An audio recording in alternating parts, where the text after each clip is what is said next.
Hello दोस्तों, आज की इस वीडियो में 104 मैनेजमेंट का प्रीवियस ईयर क्वेश्चन पेपर हम डिस्कस करने जा रहे हैं।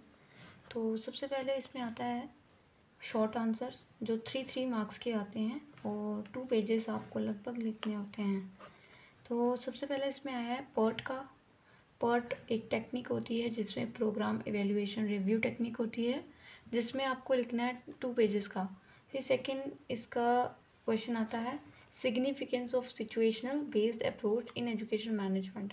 तो सिचुएशन बेस्ड अप्रोच यहाँ पे उसका इम्पोर्टेंस लिखनी है। तो जो पूछा है ना वो ही आंसर लिखना है। सिग्निफिकेंस होता है कि इम्पोर्टेंस क्या है सिचुएशन बेस्ड की एजुकेशन मैनेजमेंट में। जो भी इंस्टीट्यूशन एजुकेशन मैनेजमेंट चल रहे हैं वहाँ पे इसकी क्या ज़रूरत है सिचुएशन बेस्ड की। नेक्स्ट क्वेश्चन आता है right A short note on management of teacher taught relationship. Teacher taught relationship में क्या मैनेजमेंट किया जाना चाहिए, क्या इम्पोर्टेंट है, इसमें शॉर्ट नोट लिखिए भाई। मैनेजमेंट से रिलेटेड कैसे हो सकता है टीचर टॉट रिलेशनशिप, क्योंकि वो एक बच्चे से पढ़ा रही है, बच्चे को समझ में आना चाहिए, तो उसके ऊपर एक शॉर्ट नोट लिखिए। ये भी 3 मार्क्स का आएगा और कम से कम आप 2 पेजेस का लिखिए। लास्ट क्वेश्चन है what is the concept of micro and macro planning. Micro आ जाती है लेसन प्लानिंग और मैक्रो आता है करिकुलम या वो सब। फिर इसमें ही सेकंड क्वेश्चन आ जाता है, ये तो 12 मार्क्स के थे, 3 ठीक है। तो इस तरह से और सेकंड क्वेश्चन आता है कि define the leadership, give an outline on the distributive and transformer theory of leadership. तो आपको लीडरशिप के बारे में बताना है, सिर्फ उसकी मीनिंग को बताना है, जो कि 4 नंबर का है। और इसके बाद जो है आपको डिस्ट्रीब्यूटिव थ्योरी के बारे में और ट्रांसफॉर्मल थ्योरी जो कि 8 नंबर की है। मतलब 4 नंबर इसमें अलॉट हो गए, 4 नंबर इसमें अलॉट हो गए। तो आपको देखना है कि ज़्यादा ना लिख दें। डिस्ट्रीब्यूटिव के बारे में बताया और ट्रांसफॉर्मल के बारे में बताना होता है। फिर इसमें ही जो फर्स्ट यूनिट है उसमें से दूसरा क्वेश्चन आया ऑर्गेनाइजेशनल कंप्लायंस और ऑर्गेनाइजेशनल डेवलपमेंट। दोनों ही इंपॉर्टेंट है, ये बहुत बार क्वेश्चन आया और ये रट लेना। इसमें 6 मार्क्स का आता है। ऑर्गेनाइजेशनल कंप्लायंस के बारे में बताओ, फिर उसकी डेफिनेशंस बताओ, फिर उसकी कैरेक्टरिस्टिक्स बताओ। दोनों को कंबाइन करके लेके चलोगे तो आपका ये 12 मार्क्स का क्वेश्चन बन सकता है। फिर उसके बाद discuss the principle of WIC models in the education management. तो WICCS मॉडल होता है जिसमें प्रिंसिपल क्या क्या लगते हैं, जिसमें विजडम, इंटेलिजेंस, क्रिएटिविटी और सिंथेसिस। इसी के प्रिंसिपल का डिस्कशन करना है, वो भी 6 मार्क्स में। और इसके ही लिमिटेशंस क्या हैं, क्योंकि ये मॉडर्न ट्रेंड का WIC मॉडल है, अप्रोच है, कैसे आप एजुकेशन मैनेजमेंट कर सकते हैं। 5th क्वेश्चन आया है सेकेंड यूनिट में से एनलिस्ट द वेरियस अप्रोचेस। बहुत सारी अप्रोचेस हैं एजुकेशन मैनेज करने के लिए, तो उसके बारे में डिस्कशन करो, जैसे कि बिहेवियर बेस्ड, फिर आ गया सिचुएशन बेस्ड, कंटिजेंसी और ट्रेड बेस्ड। ये चारों की चारों एक्सप्लेन करो थोड़ी थोड़ी, और फिर 4 मार्क्स की हैं तो चारों करो एक्सप्लेन, बिहेवियर, सिचुएशन और ट्रेड और कंटिजेंसी। 4 प्रकार की दी हुई हैं सिलेबस में, तो वही करनी है। फिर उसके बाद प्रिंसिपल लिखने हैं इसके। एजुकेशन मैनेजमेंट के प्रिंसिपल आपको पढ़े होंगे, हेनरी फ्योल के 14 प्रिंसिपल्स हैं। अडेप्टेबिलिटी ऑफ बिहेवियर अप्रोच, अब बिहेवियर अप्रोच के बारे में बताना। अब ये प्रिंसिपल हैं वो 4 मार्क्स के हैं, ठीक है। अडेप्टेबिलिटी को भी 4 मार्क्स में अलॉट कर दो कि क्या ऐसे प्रिंसिपल्स हो, क्या ऐसे तरीके हो सकते हैं, अडेप्ट कैसे कर सकते हैं बिहेवियर बेस्ड को एज ए एजुकेशन मैनेजमेंट में। तो क्वेश्चन को समझ के फिर लिखना है आंसर, ऐसे नहीं कुछ भी कर देना।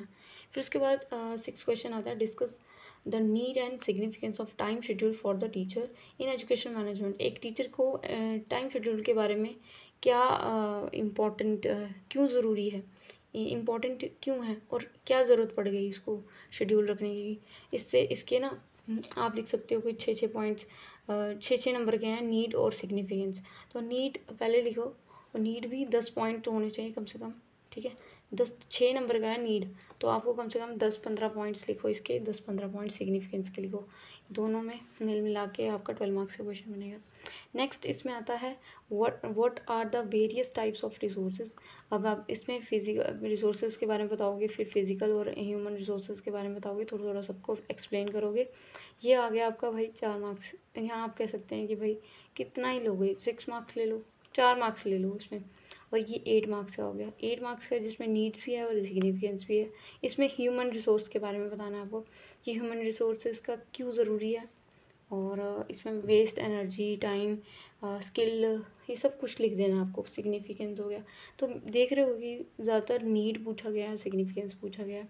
फिर उसके बाद last but not the least question आया है कि what is the school mapping, जो कि लोकेशन की बात करता है, स्कूल खोलने की बात करता है कि वो भी अप्रोप्रिएट टाइम में पहुंच पाए बच्चा। फिर इसके ही स्कूल मैपिंग की नीड क्यों ज़रूरत पड़ गई भाई, और इम्पॉर्टेंस क्यों है इसकी, इतनी इंपॉर्टेंस क्यों बताई गई है हमारे एजुकेशन मैनेजमेंट में। और last but not the least question is what do you mean understand by budgeting. Budgeting का मीनिंग बताना है। अब इसमें आपको सब कुछ लिख देना है कि भाई बजटिंग क्या है, डेफिनेशंस, फिर यहाँ फ्लो चार्ट बना सकते हो। Discuss the detail about the various financial sources. अब इसमें क्वेश्चन आया है कि बजटिंग से रिलेटेड नहीं है, बट इसमें बताया गया कि फाइनेंशियल सोर्सेज ऑफ एजुकेशन कौन कौन से हो सकते हैं, जैसे कि गवर्नमेंट, सेंटर और प्राइवेट। तो ये थे हमारे 104 का एजुकेशन मैनेजमेंट का प्रीवियस ईयर क्वेश्चन पेपर, जो कि मैंने अभी डिस्कस किया। तो इसमें से आपको सब क्वेश्चंस नहीं करने हैं, और में करना है, बट आपको पता तो हो कि आप कितना किस में कितना लिखोगे। जितना क्वेश्चन में पूछा है ना उतना ही जवाब देना है। अब जिसमें WIC मॉडल है तो आप इसको पहले इसके ही गुणगान नहीं गाने लगोगे, सब सीधे प्रिंसिपल पे जाओगे। इसमें प्रिंसिपल पूछा तो प्रिंसिपल के बारे में बताओगे, फिर इसके लिमिटेशंस के बारे में बताओगे, और कुछ भी अपने मन से नहीं डालोगे। इसके बाद अप्रोचेस हो गई, तरीके, वेरियस सोर्स अप्रोचेस। अब एक अप्रोचेस को लिखने में 20 पेजेस लिख दोगे नहीं, आपको क्या करना है, अप्रोचेस के बारे में थोड़ा थोड़ा एक्सप्लेन करना। कैरेक्टरिस्टिक्स लिख दो, 2 3 3, और सभी को एक्सप्लेन करो, ताकि ये 4 मार्क्स आपके बट जाएं। और ये इतना लिखो कि ज़्यादा आपके पेजेस भी ना भरें। और प्रिंसिपल बोला है, प्रिंसिपल लिखो इसको अच्छे से, 4 प्रिंसिपल, 4 नंबर का है ना, तो इसमें 5-6 प्रिंसिपल लिख दो।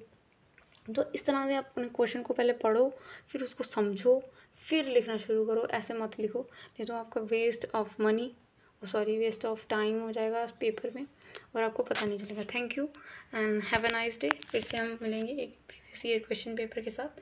तो ये था हमारा मैनेजमेंट का पेपर, जो कि इम्पॉर्टेंट है और कर सकते हैं।